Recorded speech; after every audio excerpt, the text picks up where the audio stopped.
I'm Leisa Holland-Nelson, Bowman Lombardi. Well, we've been chatting. It's really fun. We have a big group here in the studio today. We do have a party. Yeah, so we're excited and we're learning a whole lot. And I am the co-host of Culture Club HTX. You're the fashionista co-host. The fashionista co-host. I got a lot of names now. The Spitballer co-host. Coach Nelson, the greatest football coach who's never walked a sideline and probably may never. And then someone said you were demure today. Huh? Demure. Oh, please. I'm dressed in my pink, and I'm going to do that as we introduce our guest. I'll explain why I'm dressed up the way I am, because my life is changing for the whole month of October, as everybody knows. And I'm here with my pizzazzy, right? Sassy. Eighth wonder of the world. Do I need to say anything else? No, Shavonnah Roberts. I just can't give bossy up. I'm giving up. We're giving up the B's, everybody, just so you know. Well, we've just done it. If you don't know who we are by now, then I don't know. Yeah, it's done. Yeah, it's done. Shavonnah Roberts Schreiber, executive producer and co-host of Culture Club HTX, but we have a guest. We do. We have a guest. We have one of my dearest friends, favorite people in the whole world. Oh, here we go with that. Well, it's true. I mean, I got to experience the second best experience of my life.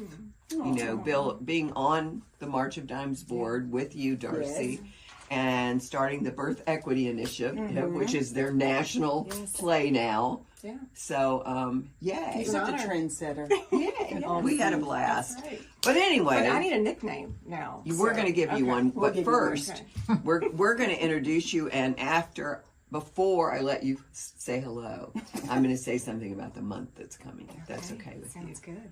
So, Darcie Champagne-Wells is the dynamic president and CEO of CanCare, a nonprofit organization dedicated to providing compassionate one-on-one peer support to individuals and families affected by cancer, including mine.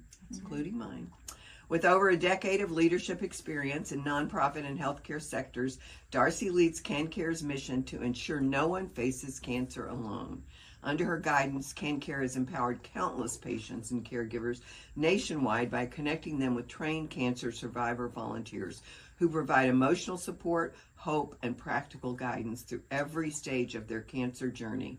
This October, Darcie and CanCare will be featured on Lifetime's Dr. Drew's Health series, Health Uncensored, aligning with Breast Cancer Awareness Month to amplify the message of hope and healing for anyone facing breast cancer or any cancer. So Darcie's really here as the newly published author and face of this fabulous book, Hope in the Face of Cancer.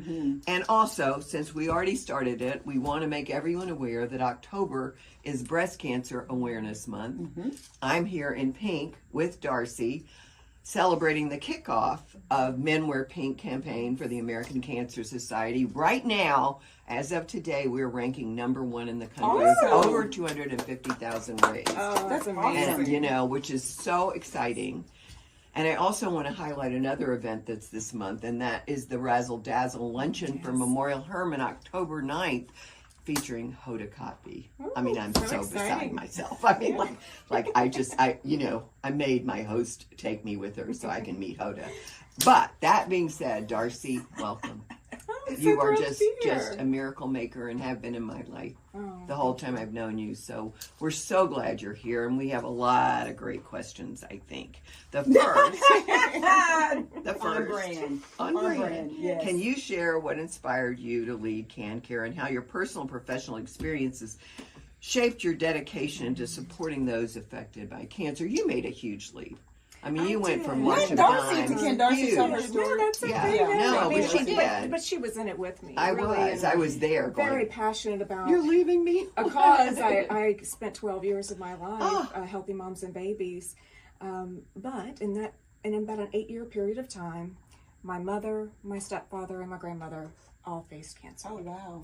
And during the pandemic, when we were all shut down, I had 2 different girlfriends who didn't know one another who reached out to me with a job description and said, "You need to look at this." And I said, "Well, I'm not looking to go anywhere." And then I got a call from a headhunter, and it just felt like that moment in time with what I had experienced with my family, that maybe this was the next calling, for me. And this organization that had, at that time, had been around for 30 years, it was really looking to go national and needed an entrepreneurial leader to really do that. And I said, I can do that. And you have. And I'm so honored, to serve this mission. So how long have you been at CanCare? It'll be 5 years in November. So Awesome. Yeah, it's been. I can just remember the minute she called me. I was like, She was like, "You're doing what?" Oh, that she was leaving? yeah. Well, I was like, okay, get me out of here. I'm going with you. Whatever. Understood. So tell us. So not everybody knows CanCare, so That's this is why you're true. here. So That's talk to right. us about the organization, and in particular, the one-to-one peer support, which Absolutely. is super important. So tell us a bit about that. So we're 35 years old, born right here in the Houston area, but we've since grown to be a national organization. And what we're all about is the emotional support of cancer patients. The cancer journey is not just a physical journey. It is a spiritual, a mental, an emotional journey. And the healthcare team can only focus on getting your body well. They don't have the capacity to do all those other things. When we were founded 35 years ago, it was on the notion that emotional support was helpful. But now we have proof. We have scientific proof that having hope in the cancer journey improves your health outcomes. Yes. And so, backed by research, and all we do is emotional support. And the way that we do that is by pairing people who've been newly diagnosed with a survivor by their side, someone who has walked that path, same diagnosis, same treatment journey, so that you have someone that you can have truly intimate, confidential, and real conversations about what it is that you're going through. A lot of cancer patients don't want to burden their friends and family with how they're feeling, or they don't want that reaction of, oh, it's going to be okay. So you have that safe place. Okay, I have my first off the Yes. record. Bring it on, Lisa. Cancer is a family disease. And we haven't ever talked about the family. We've talked about the patient who heard those horrible words, you have cancer.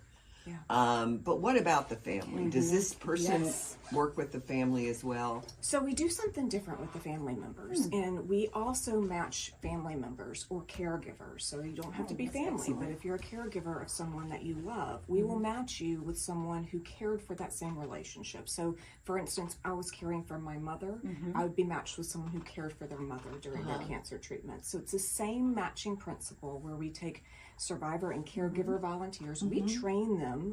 That's really important to us. We have mental health professionals that train these volunteers, and then we'll match them up. And for caregivers, it's based on the relationship. Yes.